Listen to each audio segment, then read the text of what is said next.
ፎሎ ያላረጋችሁኝ ፎሎ አድርጉ። እዚህ ጋር መስቀል ነገር ካለች አይ ቲንክ እዚህ ጋር ናት መሰለኝ። እዚህ ጋር ወይ እዚህ ጋር ከሁለት አንዱ የሆነች መስቀል ነገር አለች። እሷን ነካ ያረጋችሁ ፎሎ ታረጋላችሁ። ፖስት ያደረኩት እጅግ በጣም አንገብጋቢ ቪዲዮ አለ ጋይስ። እዛ ላይ ደግሞ ሁሉም ኮፒ ሊንክ እንድታደርጉ ጠይቃቸዋለሁ። ፖስት ያደረኩት ቪዲዮ አለ። ሁላችሁም ገብታችሁ ሼር ኮፒ ሊንክ አድርጉልኝ። ከዛ ተመለሱ። የቤት ስራ ልስጣችሁ። ኮፒ ሊንክ ያደረጋችሁ ተመለሱ። ፎሎ ያላረጋችሁ እዚህ ጋር ያለችው መስቀል ሁላችሁም አጥፏት። አይ ቲንክ እዚህ ጋር ናት። በደንብ ኮፒ ሊንክ አድርጉ። እሺ ኤስኤም ስም ማን ነበረ? እኔ ዳዊት እባላለሁ። እሺ ዳዊት፣ በምን ርዕስ ነው እንድናወራ የምትፈልገው? ደስ ባለ ማለት አንስታችሁበት የነበረውን ሀሳብ ከገማኝ ስለገባሁኝ ምንድነው መወያየት የምፈልጉት ማውራት የምፈልገውን ነገር እናወራለን። ስለ መጽሐፍ ቅዱስ እናውራ፣ ስለ ስላሴ እናውራ፣ ስለ ክርስቶስ እናውራ። ስለምንድን ነው ስትኖር አንተ የምታውቀው ነው?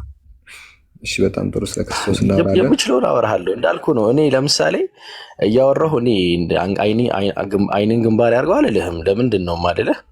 እኔ አልመለስኩልም አላወቅኩትም ማለት መልስ የለም ማለት አይደለም። የምኖረው ኢትዮጵያ ነው። ስለ አሜሪካ ታውቃለህ ወይ ብትለኝ ትንሽ አውቃለሁ። አንድ የአሜሪካ ግዛት ብጠቅስልኝ አላውቀውም እልሃለሁ። እኔ አላወቅኩትም ማለት ግን የለም ማለት ግን አይደለም፣ ወይ ደግሞ እውነት አይደለም። እና እንደው ዝም ብዬ ጭቅጭቅ አልወድም። ረጋ ብለን እንወያያለን ማለት ነው። ስለ ክርስቶስ ማውራት እንችላለን። ስለ ክርስቶስ እናወራ። ቅድሚያ ግን እኔ ሙስሊሙ ምን እንደማምን ልንገርህ፣ አንተ የምታምነውን ትነግረኛለህ። መጽሐፉ ላይ የተጻፈውን መጀመሪያ የእኔን ልንገርህ፣ ከዛ አንተ ያንተን ትነግረኛለህ። ከቁርአን ልጀምር ነው? ከቁርአን ከመጽሐፍ ቅዱስ ቁርአን ሁለት ብቻ ነው የምጠቅሰው፣ ከዛ ወደ ሌላ ሄዳለሁ። ቁርአን ሲናገር በሱረቱል ማኢዳ ምዕራፍ 5 ከቁጥር 75 ጀምሮ ሲናገር መልመሲሁ ኢብኑ መርየም ኢላ ረሱሉን ቀድ ኸለት ሚን ቀብሊሂ ሩሱል ይለዋል። ኢየሱስን የማርያም ልጅ አልመሲህ ከበፊቱ መልእክተኞች በእርግጥ ያለፈ የሆነ መልእክተኛ እንጂ ሌላ አይደለም ይላል። ስለዚህ ኢየሱስ ክርስቶስ የተከበረ መልእክተኛ ነው። ከፊት ለፊቱ እንዳለፉት መልእክተኞች ሁሉ እርሱም ከመልእክተኞች መካከል አንዱ ነው ይለዋል። እንደ መጽሐፍ ሲናገር ሱረቱል ማርያም 1930 ላይ ቃለ ኢኒ አብዱላህ አታኒል ኪታብ ወጀዐለኒ ነቢያ ይላል። ህፃኑ ኢየሱስ በህፃነቱ ሲናገር ነው። ተአምር ነው። እኔ አላህ ባሪያ ነኝ አለ። መጽሐፍን ሰጥቶኛል፣ ነቢይም አድርጎኛል። የአላህ ባሪያ ነኝ ብሎ ይናገራል። ያው ባሪያ ሲባል ግን ስድብ አይደለም። ለአምላክ አገልጋይ ነው። አገልጋይ ማለት ነው እንጂ ባሪያ ስሌቭ የሚለው ቃል አይደለም። ኔቨር ዊል ቢ መሳያ አልመሲህ ኢየሱስ ለአላህ ባሪያ ከመሆን ፈጽሞ አይጠየፍም ይላል። እንግሊሹ ሲናገር ኔቨር ዊል ቢ መሳያ ዲስዴን አይጠየፍም ማለት ነው። የመጠየፍ ነው ግን ዲስዴን አያደርግም። ምን ከመሆን ቱ ቢ ሰርቫንት ከመሆን አይጠየፍም። ኢቨን ኖር ውል ቢ ዲ ኤንጅልስ መላእክቱ እንኳን ዲስዴን አያደርጉም ይላል። ባርነት ያው ክብር ነው። መጽሐፍ ቅዱስም ሲናገር ትንቢተ ኢሳይያስ 42:1 ላይ ስለ ኢየሱስ ክርስቶስ በሚናገርበት ቦታ ላይ እነሆ ደግፌ ያዝኩት ባሪያዬ ይለዋል። ታላቅ ክብር ነው የአምላክ ባሪያ መሆን። አምላክ እነሆ ደግፌ ያዝኩት ባሪያዬ ነፍሴ ደስ የተሰኘችበት ምርጤ ነው፣ በእርሱ ላይ መንፈሴን አድርጌአለሁ፣ እርሱም ለአሕዛብ ፍርድን ያወጣል ይላል። ስለዚህ አምላክ የመረጠው የሚደግፈው የሚያበረታታው የአምላክ ባሪያ እንደሆነ መጽሐፍ ይናገራል። ሰርቨንቱ ነው ይላል እና ይሄ አካል ደግሞ በአምላክ የተላከ ነው ይላል። አምላክ የላከው ነው። የዮሐንስ ወንጌል ምዕራፍ 17 ቁጥር 3 ላይ ፍርድን ያመጣል ሲል እስቲ እያብራራኸው ፍርድን ያመጣል ይላል። አሁን ኢሳይያስ ላይ ጠቀሰው ምን ማለት ነው? እስቲ ለሐሳብ ፍርድን ያወጣል ይላል። እንግዲህ በአምላክ በኩል የሚናሱ መጣላለሁ ታች በኩል አለ። የዘላለም ሕይወት የምናገኝበት መንገድ አንዱን ኢየሱስ ክርስቶስ ያስተምራል። ምዕራፍ 17 ቁጥር 3 ላይ ያስተምራል። ምን ይላል? የዘላለም ሕይወትም አንተ ብቻ እውነተኛውን አምላክና የላከውን ኢየሱስ ክርስቶስን ማወቅ ነው ይላል። የተላከ አካል አለ። እውነተኛና ዳዋን እንደ ኦንሊ የሆነ ጋር አለ። ይሄ አምላክ ደግሞ የላከው ምን አለ? ኢየሱስ ክርስቶስ አለ። አምላክ የላከው ኢየሱስ የተላከ ነው። የተላከ ነው። ከዛ በኋላ መላኩን ምንድነው የተላከው? ግን እዚሁ ጋር እንዲህ ገደል እያደረግናቸው ዝም ብለን ጥቅሱን ንብብ እያደረግን እንደው የሩጫ ከምንሮጥ ሁሲ ለምሳሌ ኢሳይያስ ላይ ጠቅሶ ፍርድን ያመጣል የሚል አለ። የዘላለም ሕይወት ደግሞ አሁን ይመስለኛል ዮሐንስ ወንጌል የመጨረሻውን ምዕራፍ ልጨርስ፣ ችግር የለውም ልጨርስና አንተንም ልክ እንደዚሁ ድል እሰጥሃለሁ። አንተም ታወራለህ። የዘላለም ሕይወት ምንድን ነው? ፍርድ ምንድን ነው? መሰል ነገራቶች ላይ ልናወራ እንችላለን። አብ በአንድም እሱ እንኳን አይፈርድም፣ ፍርድን ሁሉ ግን ለወልድ አሳልፈው ሰጥተውታል ይላል። ስለዚህ ምድራዊ ፍርድ ሊሆን ይችላል። እነዚህም ፍርዶችን የሚሰጠው ለወልድ ነው። አብ በማንም እሱ እንኳን እዚህ ስለማይፈርድ ፍርዶች የሚሰጡት ለነቢያት ነው። ነቢያቶች ከአምላክ ዘንድ የሚቀበሉትን ፍርድ ይፈርዳሉ እና ያንን ችግር የለውም፣ ዲቴል ልናወራ እንችላለን። ግን ያለው ሀሳብ ምንድነው? እውነተኛው አምላክ ያ ብቸኛው የሆነ እውነተኛው አምላክ ኢየሱስ ክርስቶስን መላኩ ላይ ነው። የዮሐንስ ወንጌል 5 ላይም ሲናገር እኔ ግን ከዮሐንስ ምስክርነት የሚበልጥ የሆነ ምስክር አለኝ፣ ምስክርነቴም አባቴ የሰጠኝ ስራ እንድሰራ የሰጠኝ ስራ ነው። ይህም የምሰራው ስራ አብ እንደላከኝ ስለ እኔ ይመሰክራል አለ። በምድር ላይ የሚሰራቸው ስራዎች አሉ። ለምሳሌ ተአምራት ሊሆኑ ይችላሉ። አልዓዛርን ከሙታን በኩል ማስነሳት ሊሆን ይችላል። ሽባዎችን መተርተር ሊሆን ይችላል። ደዌዎችን መፈወስ ሊሆን ይችላል። እነዚህ ስራዎችን አብ እንደላከኝ ስለ እኔ የሚመሰክሩ ናቸው። የላከኝ አብም ደግሞ ከእኔ ጋር ነው ብሎ ይናገራል። የሚያስተምራቸው ትምህርቶች ደግሞ አሉ። የዮሐንስ ወንጌል ምዕራፍ 8 ቁጥር 26 ላይ ስለ እናንተ የምናገረው የምፈርደውም ብዙ ነገር አለኝ፣ ዳሩ ግን የላከኝ እውነተኛ ነው፣ እኔም ከእርሱ የሰማሁትን ይህን ለዓለም እናገራለሁ አላቸው። ስለዚህ ኢየሱስ የሰውን ልጅ ከፍ ከፍ ባደረጋችሁት ጊዜ እኔ የሆን ዘንድ አባቴም እንዳስተማረኝ አለ። ስለዚህ ከፍ ከፍ ስታደረጉኝ አባቴ እንዳስተማረኝ እነዚህን እናገራለሁ እንጂ ከራሴ አንዳች እንዳላደርግ በዚያን ጊዜ ታውቃላችሁ። በምድር ላይ የሚያስተምራቸው እጅግ በጣም ወሳኝ ትምህርቶች አሉ። የዘላለም ሕይወት የሚያስገኙ ትምህርቶች አሉ። እነዚህ ትምህርቶች እኔ አባቴ ያስተማረኝ ትምህርት ነው እንጂ እኔ ከራሴ አንድም ነገር ማድረግ አልችልም ብሎ ኢየሱስ ሲናገር እናያለን። የዮሐንስ ወንጌል 12:49 ላይ እኔ ከራሴ አልተናገርኩም እና ነገር ግን የላከኝ አብ እርሱ የምለውን የምናገረውን ነገር ስጠኝ ይላል። በምድር ላይ የምናገረው ነገር አባት የሰጠኝ ነው ይላል። ስለዚህ እኔ የምናገረውን አብ እንደነገረኝ እንዲሁ እናገራለሁ ይላል። የዮሐንስ ወንጌል 14 ላይም ሲናገር የማይወደኝ ቃሌን አይጠብቅም፣ የምትሰሙት ቃል የላከኝ የአብ ነው እንጂ የኔ አይደለም ይላል። ስለዚህ እነዚህ ነገራቶችን ኢየሱስ ክርስቶስ ሲናገር እኛ ኢየሱስ ተአምር ሲሰራ እያየን አምላክ ነው እንዳንለው፣ ትምህርት ሲያስተምር ደግሞ ሰምተን እርሱ ፈጣሪ ነው እንዳንለው፣ የማይወደኝ ቃሌን አይጠብቅም፣ የምትሰሙት ቃል የላከኝ የአብ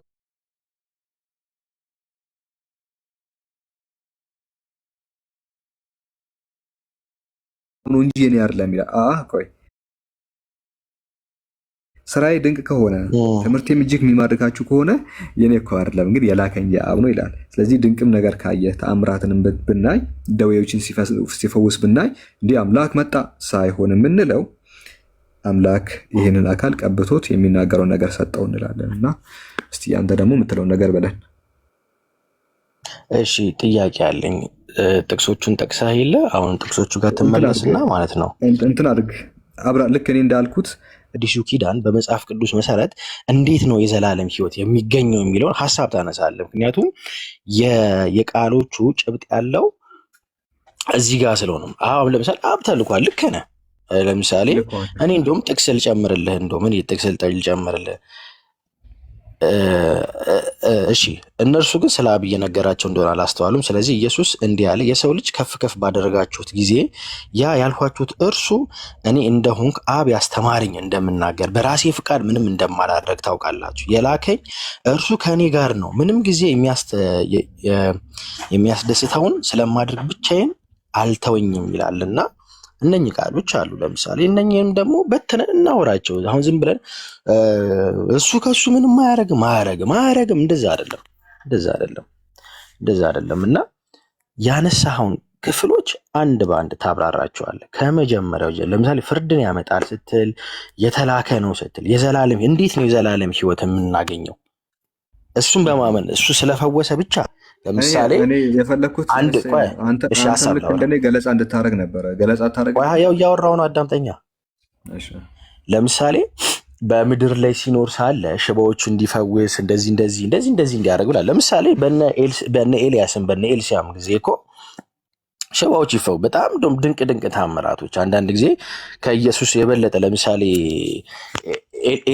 ኤልያስ መሰል ኤልሳ ነው ሊይዙት ሲመጡ ሰዎች እኮ እኔ በእውነት የእግዚአብሔር ነብይ ከሆንኩኝ ከሰማይ እሳት ወርዳት ብላችሁ እያለ 50 የሆኑ ሰዎችን እንዲሞቱ በጣም ትላልቅ ተአምራቶች ተፈጽመዋል። ገብቶሃል አይደለ? ኦኬ ተአምራት ማድረግ ነው። እኔ አሁን በኤልሳ የዘላለም ሕይወት ይሰጣል ብዬ አላምንም። ክርስቶስ ግን ይሰጣል ብዬ ግን አምናለሁ። አየህ አይደለ? አሁን የዘላለም ሕይወት ስትል አንድ ክፍል አንሳለን። ለምሳሌ ዮሐንስ ወንጌል ምዕራፍ 7 ቁጥር 37 የበዓሉን መጨረሻ በሆነ በታላቅ ድምፅ ኢየሱስ ቆሞ ከፍ ባለ ድምፅ እንዲህ አለ ይላል፣ ማንም የተጠማ ቢኖር ወደ እኔ ይምጣና ይጠጣ ይላል። ይጠጣ ይላል። ቢኖር ወደ እኔ ይምጣና ይጠጣ። በእኔ የሚያምን መጽሐፍ እንደሚል የሕይወት ውሃ ምንጭ ከውስጡ ይፈልቃል። ይህን ያለው በእርሱ የሚያምኑ ስለሚቀበሉት መንፈስ ቅዱስ ነው ይላል። ገብቶሃል? ለምሳሌ እኔ በክርስቶስ ኢየሱስ ሳምን መንፈስ ቅዱስን እቀበላለሁ። ከአብ ዘንድ የሚወጣ ከአብ ዘንድ የሆነ መንፈስ ቅዱስ የሚባል ነገር እቀበላለሁ። በኤልሳ ወይ በኤልያስ ወይ በሙሴ ስላመንኩኝ መንፈስ ቅዱስን አልቀበልም። ብልጫ አለው ማለት ነው። አይተሃል አይደለም? መንፈስ ቅዱስን እቀበላለሁ በክርስቶስ ኢየሱስ ምን ስል ሳምን፣ በክርስቶስ ሳምን ምን እላለሁ? መንፈስ ቅዱስን እቀበላለሁ። አየህ አይደለ? ለምሳሌ ቃል በቃል ኢየሱስ ክርስቶስ አምላክ ተብሎ የተጠራባቸው ቦታዎች አሉ። እነሱን እናብራራቸዋለን አይደል? ስለዚህ አሁን ተመለስ ወደ ጥቅሶቹ። የመጀመሪያውን የጠቀስካትን ጥቅስ ጀምሮ አንድ በአንድ እየፈታን እያወራን እንሄዳለን። አሁን የተላከ ነው ስትለኝ ምን ሊያደርግ ተላከ? ለምሳሌ ምን ሊያደርግልን መጣ የሚለውን አብራራልኝ። ዝም ብለህ ተልኳል ብቻ ለምን ትለኛለህ? አብራራልኝ እንጂ አይደለ እንዴ ወንድሜ? እሺ፣ አይ ግልጽ ነው። ለምሳሌ ሙሴ ተልኳል ሲባል የሙሴ ተልኮ ሁላችንም እናውቃለን። ህዝበ እስራኤልን ከግብፅ ለማስወጣት ከዛ በኋላ ደግሞ የአምላክን መንገድ ሊያሳያቸው ነው። ሰዎች እንዴት እንደሚድኑ ወደ መንግስት ሰማያት እንዴት ሊገቡ እንደሚችሉ ሊሰብካቸው ነው። የነቢያት ስራ ይሄ ነው። ሰዎች እውነተኛ አምላክን እንዲያውቁ ማድረግ ነው። ጣዖታትን እንዲተውና አምላክን ብቻውን እንዲገዙት ነው። አሁን ተላከ ሲባል እንደዛ ነው። እነሆ ደግፌ የያዝኩት ባሪያዬ። የሙሴ ተልኮ ያ ነው። የኢየሱስም ደግሞ እንደዛ ነው። ቆይ አንዴ ላሳየ። እነሆ ደግፌ የያዝኩት ባሪያዬ ነፍሴ ደስ የተሰኘችበት ምርጤ በእርሱ ላይ መንፈሴን አድርጌአለሁ፣ እርሱም ለአሕዛብ ፍርድን ያወጣል ይላል። ምንድነው ለአሕዛብ የሚያወጣው ፍርድ ከተባለ አምላክ ምንድነው ፍርድን የሚሰጠው? ለነቢያቱ ነው። ምድራዊ የሆነ ፍርድ አለ። እነዚህም ፍርዶችን የሚሰጠው ምንድነው? ነቢያትን በሚያስነሳበት ጊዜ ያንን ነገር ያደርጋል። ወንጌል እንዲሰብክ ነው። ነቢያት ይፈርዳሉ ማለት ነው። አንዴ በምድር ላይ አይፈርዱም? ነቢያት ፍርድን አይሰጡም? እስቲ አስረዳኛ እንዴት እንደሚሰጡ የፈረዱበትም። ምድራዊ ፍርድን አይሰጡም ነቢያት። ለምሳሌ ምድራዊ ፍርድን ስንል አሁን መጽሐፍ ቅዱስ ላይ በልጁ በኢየሱስ ክርስቶስ ያላመነ አይደለም ይፈረድበት። አሁን ተፈርዶበታል። ፍርድ ሁሉም ላይ የሚፈርደው አምላክ ነው። በሚመጣው ጊዜ አምላክ በሁሉም ሰው ላይ ይፈርዳል። ስለዚህ ኢየሱስ አይፈርድም ማለት ነው። ኢየሱስ አይፈርድም። የሚፈርደው የአምላክ። እርግጠኛ ነህ? የሚፈርደው የአምላክ። እቺ ነጥብ አንድ ፍርድን ለወልድ ሰጠው ይላል አይደለ? እሺ ፍርድን ለወልድ ሰጠው ይላል አይደለ? ቃሉ ማኑ ለማን የሰጠው? አብ ለወልድ። የማን ፍርድ ነው? እሱኛው ፍርድ የአብ ፍርድ። እሱ ነው የምልህ። ቴንክ ዩ። እሺ ትንቢተ ኢሳይያስ ምዕራፍ 61 በነገራችን ላይ እዛው ጋር ማብራሪያው ስለነጋ የአብ ፍርድ ነው የአብ ፍርድ ነው። እሱን እኮ ነው የምልህ። አይጣል አይፈርድም ያልኩ ከዛ አንጻር ነው። ግን የሚፈርደው ፍርድ አይፈርድም እኮ አይደለም። እስምይ እንደዛ ነው ያላልኩ። ምን መሰለህ? ለምሳሌ ኢሳይያስ እንደዚህ ተነስተው አይፈርዱም ነው። ግን አምላክ ለኢየሱስ ፍርድን ሰጠውና ኢየሱስ ቢፈርድ ፍርድ የሚሰጠው የአብ ፍርድ እንጂ የኢየሱስ ፍርድ አይደለም። ለዛ ነው አይፈርድም ያልኩ። አንተ ራሱ እንዳረጋግጥልኝ ለምሳሌ ማለት ነው። ለምሳሌ ዮሐንስ ራእይ ላይ ታስታውሳለህ?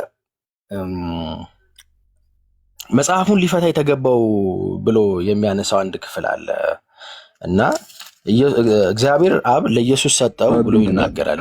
ኢየሱስም ደግሞ ለመላእክቱ ሰጠው ይላል። ብዙ ሚስጥር አለው። እሱ ጋር እናወራበታለን እና አሁን አይፈርድም ብለኸኛል። ስልክ ገብቶብኝ እንደዛ እኮ አይደለም እያልኩ ያለሁት። አይፈርድም ምናምን እንደዛ አይደለም። የራሱ የሆነ ፍርድ አይሰጥም ነው።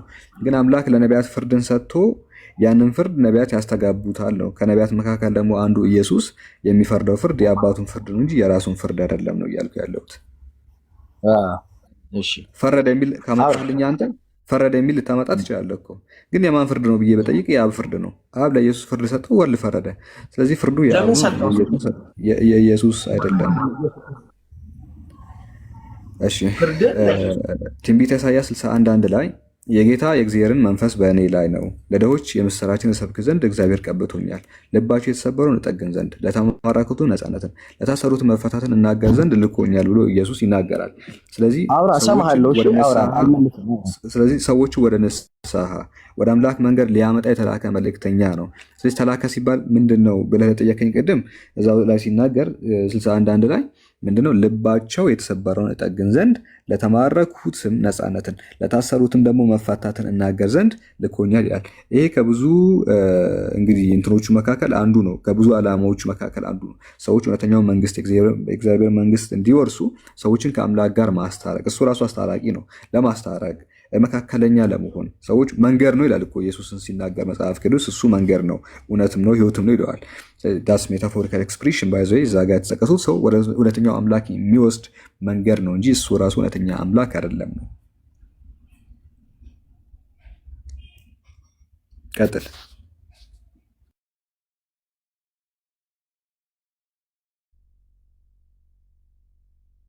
ይቅርታ ያው እንግዲህ እንዳነሳኸው ኢየሱስ ክርስቶስ ከአብ ዘንድ ተልኮ የመጣ ነው። የዘላለም ህይወትን ሊሰጠን ሊያስተምረን። ትክክል ነው። በነገራችን ላይ ያነሳሃቸው ሐሳቦች ምንም ስህተት የለባቸውም። ኢየሱስ ክርስቶስ የተላከ ነው ወይ ብለህ ከጠየቀኝ፣ አዎ የተላከ ነው። ከማን ዘንድ? ከአብ ዘንድ። ሉክ አብ አባት አለ። ሁል ጊዜ መጽሐፍ ቅዱስ ላይ የሚያስተምረን አንድ ነገር አለ። አብ ሁል ጊዜ አባት ነው፣ ላኪ ነው። ወልድ ልጅ ነው። መንፈስ ቅዱስ ሰራጺ ነው። ወልድ ኢየሱስ ክርስቶስ በምድር ላይ ባለበት ሰዓት የራሱን ክብርና የራሱን እንትን አይፈልግም፣ አይሻም። አንተ ስለ ራስህ ትመሰክራለህ ይሉት ነበር። አይ እኔ ስለ እኔ አልመሰክርም፣ ስለ ላኬ ነው የምመሰክረው ይላል። ምንም ጥያቄ የለውም። ኢየሱስ ክርስቶስ የተላከ ነው፣ የመጣ ነው። ከማን ዘንድ? ከአብ ዘንድ። ለምሳሌ መንፈስ ቅዱስ ለኛ የመጣ ነው። ከማን ዘንድ? ከአብ ዘንድ። ኢየሱስ ክርስቶስ እኔ ብሄድ ይሻላችኋል፣ አጽናኙን መንፈስ ቅዱስ ምን እልክላችኋለሁ ይላል። እርሱ ስለ እኔ ይነግራችኋል አለ። እሱ እኔን ይወደኛል ያከብረኛል አለ። አሁን ለምሳሌ መጽሐፍ ቅዱስ መንፈስ ቅዱስ ኢየሱስን ስላከበረው ስለ ኢየሱስ ክርስቶስ ስለነገረን ከአብ ዘንድ ስለመጣ ከኢየሱስ ክርስቶስ ያነሰ ነው ወይ ካልከኝ፣ አይደለም። እንደዛ ማለት አይደለም። ደግሞ ኢንፋክት በእርግጥ ክርስቶስ ኢየሱስ በምድር ላይ በሚመላለስበት ሰዓት ላይ በምን አይነት ፐርሰናሊቲ በምን አይነት ማንነት ይመላለሳል ብለን ስናይ መጽሐፍ ቅዱስ በደንብ በስፋት በተለይ ዮሐንስ ወንጌል እንደሚያስተምረና እንደሚያስረዳን ከሆነ ስጋዊ ማንነት ከመለኮት ማንነት ጋር አንድ ላይ የያዘ ፐርሰን እንደነበረ እናያለን። አንዳንድ ቦታ ላይ የስጋዊ ማንነቶችን እናያለን። ይርበው ነበር፣ ይጠማው ነበረ፣ ያዝን ነበር። አልዓዛር ሲሞት አልቅሶ ነበረ። እንደውም አልዓዛር ጋር ከማልቀሱ በፊት ስለ ማርታን ያላት ነገር አለ አይደለ? በእኔ ታምኛለሽ ወይ አላት። አዎ አምናለሁ፣ በመጨረሻው በአንተ እንደሚነሳ አለች። ስጋዊ ማንነትን ይዞ ነበር፣ መለኮታዊ ማንነትንም ይዞ ነበር። አየህ፣ ስጋዊ ማንነትን ስለያዘ ከአብ አንሷል ወይ ካልከኝ፣ አዎ። ምክንያቱም ስጋ ከመለኮትነት ምን ያለ ነው? ያነሰ ነው አይደለ እንዴ?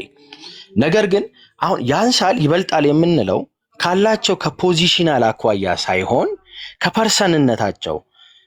ፐርሰን የሚለው ለመለኮት ይሰጥ አይሰጥ ባላቅም፣ ይቅርታ ቋንቋ ላይ ጎበዝ አይደለሁም።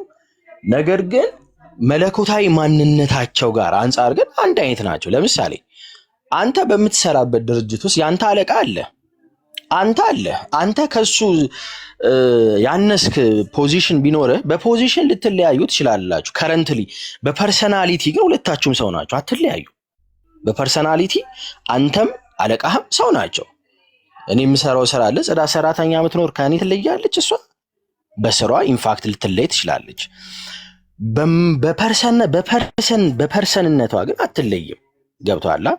ከአብ የማይለይባቸው አባዊ ለአብ የተሰጠው ክብር ለኢየሱስ ተሰጥቶ መለኮታዊ ስም፣ መለኮታዊ ማንነት፣ መለኮታዊ ግብር። አየህ አይደለ? እኔ አሁን ኢየሱስ አምላክ ነው ስል ከመለኮታዊ ማንነት፣ ከመለኮታዊ ግብር፣ ከመለኮታዊ አንጻር ኢየሱስ ክርስቶስ አምላክ ነው ላሉ ስሞች ተጠቅሰዋል።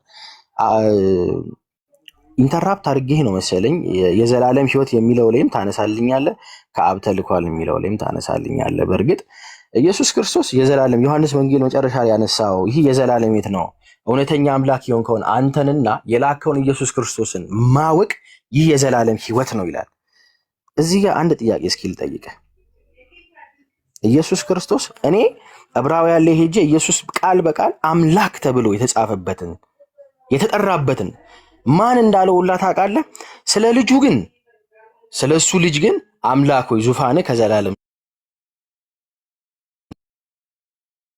ለምሳሌ እዛ ዮሐንስ ወንጌል ላይ ያነሳትን እውነተኛ አምላክ የሆንከውን አንተን ብቻ እንዲሁም የላከውን ኢየሱስ ክርስቶስ ያውቁ ዘንድ ይህ የዘላለም ሕይወት ናት ብለው ያነሳት ነገር አለ። ለምንድን ነው ኢየሱስን ማወቄ የዘላለም ሕይወት የሚያሰጠኝ? ኢየሱስ ነቢይ ስለሆነ ያው በሽ ሙሴን ያላምንም ልበልህ እንዴ የዘላለም ሕይወት እንፈጋለሁ ማለት ነው። እሱ ምንም ከሆነ ቶሎ ጨርስ። ኤስኤም ያሰለች እንዳይሆን ጨርስ።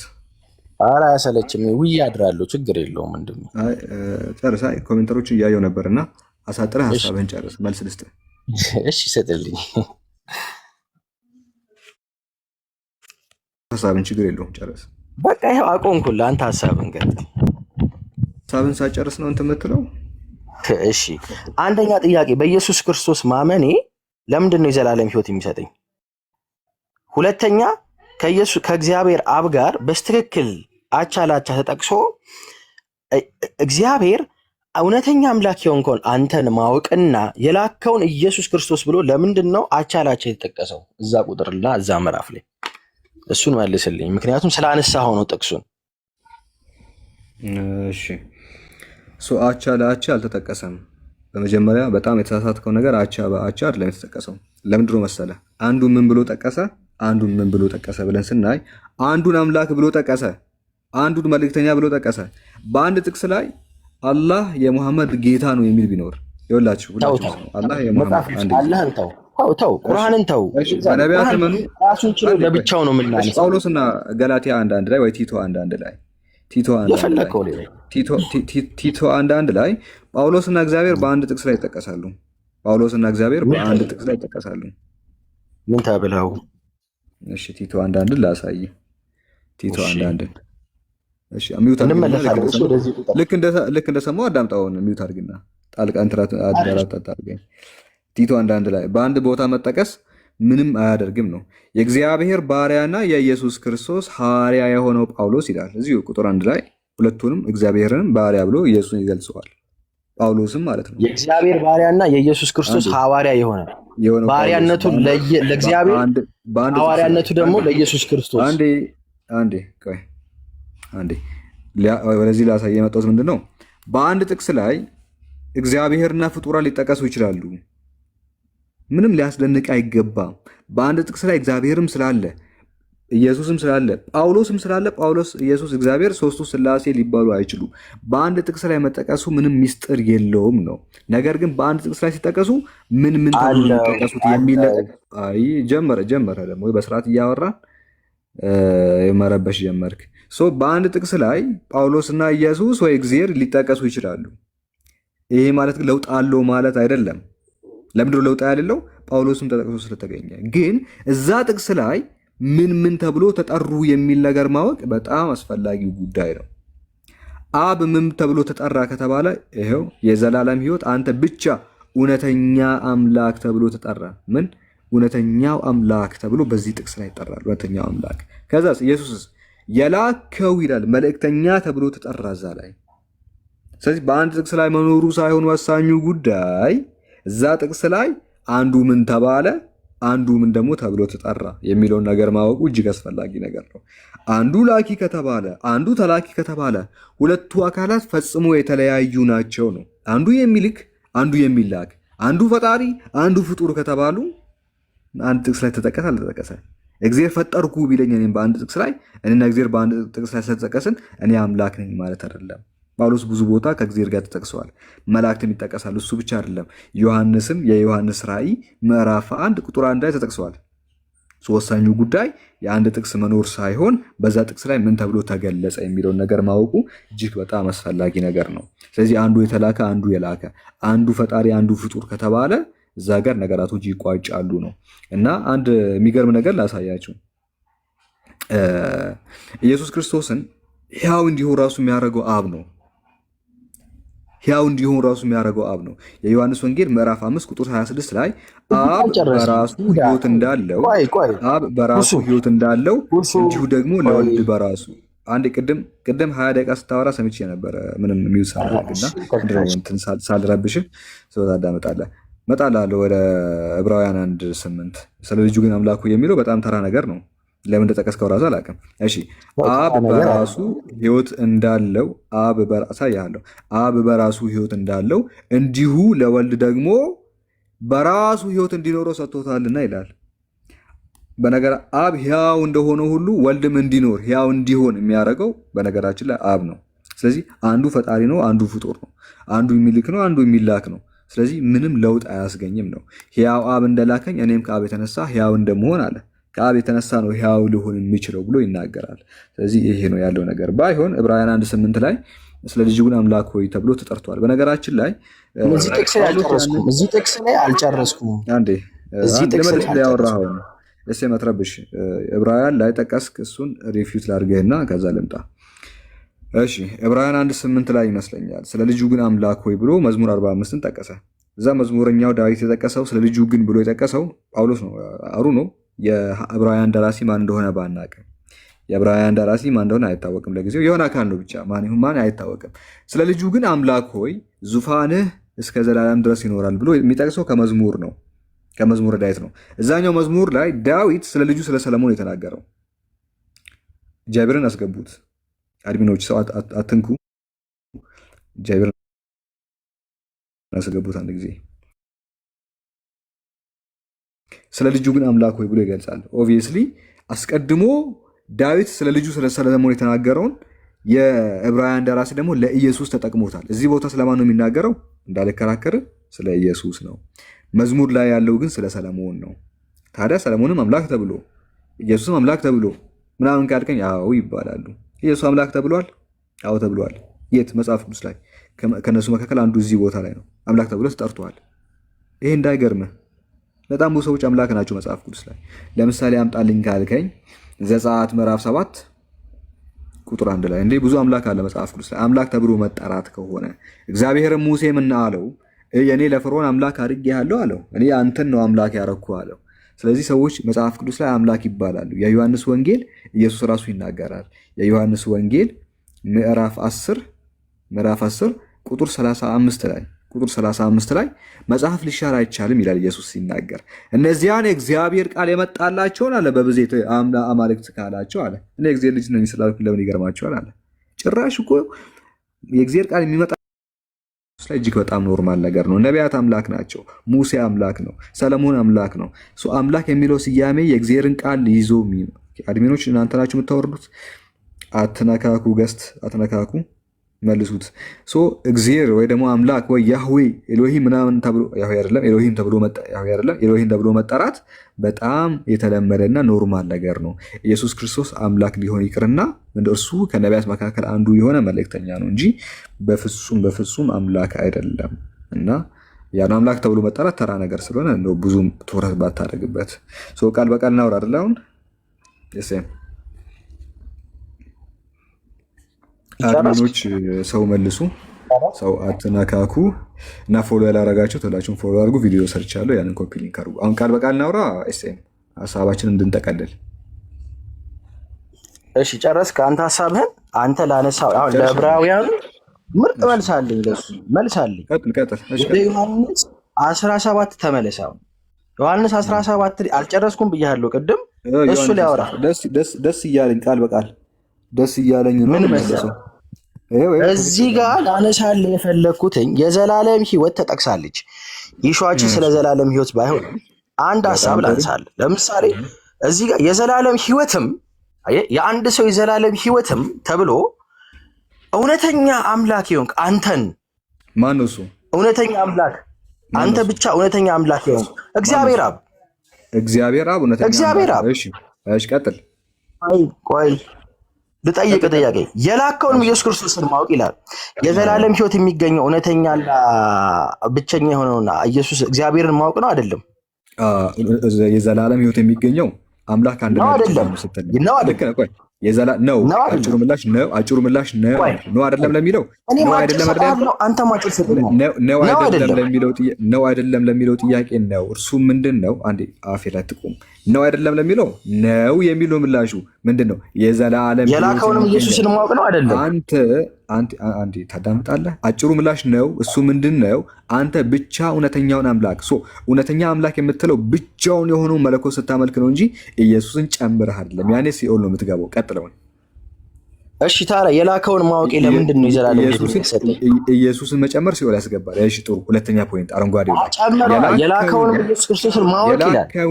የላከውንም ይላል። የላከውንም ኢየሱስ ክርስቶስን በቃ እግዚአብሔር አብ ኢየሱስን ልኮታል። የላከ አይልም፣ አማርኛው አይልም እንደዛ። እግዚአብሔር አብ ኢየሱስን ልኮታል፣ አላከውም። የላከ ሳይ የላከውንም ነው የሚለው። የላከ ካል እኔ ምን ሰምተኛል? እግዚአብሔር አብ ኢየሱስን ልኮታል፣ አላከውም። እሱን እንደዛ ካነበብክ ልክ ነህ። ግን የላከው ካል ከአንተ ስለ ኢየሱስ ነው የምታወራው። ያ አንዱና እውነተኛው የኔ ጥያቄ ብቸኛው አምላክ የላከው አካል አለ። ብቸኛው አምላክ እግዚአብሔር አብ ኢየሱስን ልኮታል፣ አላከውም። ልኮታል። ባጭሩ እንዳትረብሽ። እሺ ልኮታል። እኔ በእናትህ በጣም በጨዋ ደንብ ነው ያው እንደዚህ ሁላ አዋርቶ የሚያውቅ ሰውም ያለ ልኮታል። እሺ ልኮታል። እሺ በጣም ጥሩ። ስለዚህ ላኪውን እግዚአብሔር አብን ማወቅ የዘላለም ሕይወት ይሰጣል አይሰጥም? ብቻውን እውነተኛ አምላክ ካልከው ይሰጣል። ከጨመርክ ነው የማይሰጠው። ብቻውን እውነተኛ አምላክ የሆነውን ማወቅና ብቻውን በቃ እንደው ከሱ ውጭ ሌላ አምላክ የለም ሳይኖር ወልድ ሳትጨምር መንፈስ ቅዱስን ሳትጨምር ልክ ነህ። ወልድና መንፈስ ቅዱስ ሳትጨምር ብቻውን ካመለከው ጀነት ነው። ነገር ግን ስለመጨመር አለመጨመር በኋላና እቺን ክፍል እንድንጨርሳት ነው። ብቻውን ማለት አብን ብቻ እውነተኛ አምላክ እኮስ አብን ብቻ እውነተኛ አምላክ ካልክ ትገባለህ። ወልድና መንፈስ ቅዱስን የጨመርክ ትገባለህ ነው። በቃ እሺ፣ ስለ ሲኦሉ አይደለም አሁን አይዲያችን እኮ ሁሲ ጠይቀኝ። እሺ አንተ እንዳልከው እግዚአብሔር አብ ነው ብቻውን ከሱ ውጪ አምላክ የሌለውን እግዚአብሔር አብን ማወቅ የዘላለም ሕይወት ይሰጣል አይሰጥም? ያስገኛል። የዘላለም ሕይወት ያስገኛል። የላከውንም ኢየሱስንስ ማወቅ አያስገኝም? ነቢያትን ማወቅ ነው። የላከውን ደግሞ ምን መሰለህ? እውነተኛ አምላክ እውነተኛ አምላክ እንዳለ ካመንክ በኋላ ከዛ ምን ትላለህ መሰለህ? የላከውንም ኢየሱስ ክርስቶስን ማወቅ ነው ይላል። ነቢያት በሚላኩበት ጊዜ የአምላክን ትምህርት ይዘው እውቀትን የሰጠው ቆይ አንዴ እሴም እንድመልስ ፈቀድልኝ። እንድመልስ ትፈቅድልኛለህ? ይሄው ሚውት አደረግ። ይሄው እንድመልስ ፍቀድልኝ። የዘላለም ሕይወትም አንተ ብቻ እውነተኛውን አምላክ ብሎ አልጨረሰም። በነገራችን ላይ ብሎ አልጨረሰም። ምን አለ? ና አለ። አምላክና ብሎ ሊጨርስ ነው። እሺ ሊቀጥል ነው። እዚህ ጋር ነው እያቆምክ ያለው አንተ። አይዛ መሰረታዊ ጥያቄ ነው። የዘላለም ሕይወትም አንተ ብቻ እውነተኛውን አምላክ ብሎ አልጨረሰም።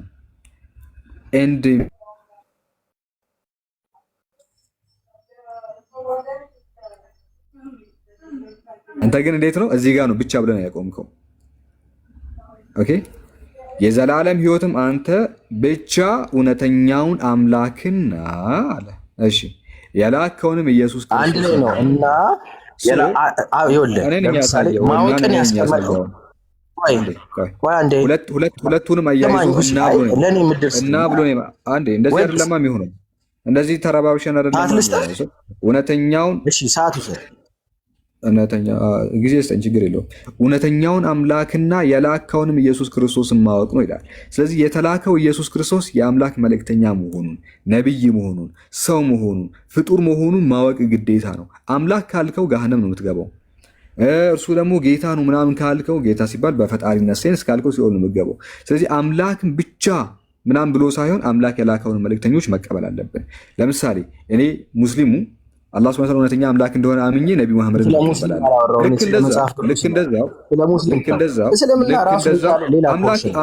አምላክ እንዳለ ካመንክ በኋላ ነቢያት ማመን መጽሐፍ ቅዱስ ላይ ግዴታ ነው።